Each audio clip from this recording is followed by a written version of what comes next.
Morning. Morning. So guess what? Ready? It's out. It's completely out. Now you guys can really see how bad whoever did this jacked it up. You never leave nothing on a connector. You always leave a good length of pigtail in case you have to put it back. So to fix this, which as you can tell is completely integrated,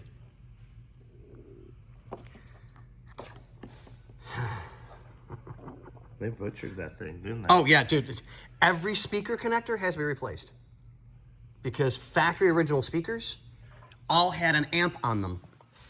So you needed something to power the amp and then in turn to power the speaker.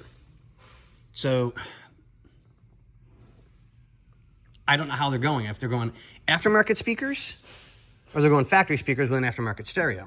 We know aftermarket stereo is going in. That's just a given. I think it's aftermarket speakers. Okay, then we don't have to do anything with the speaker connectors, which is good.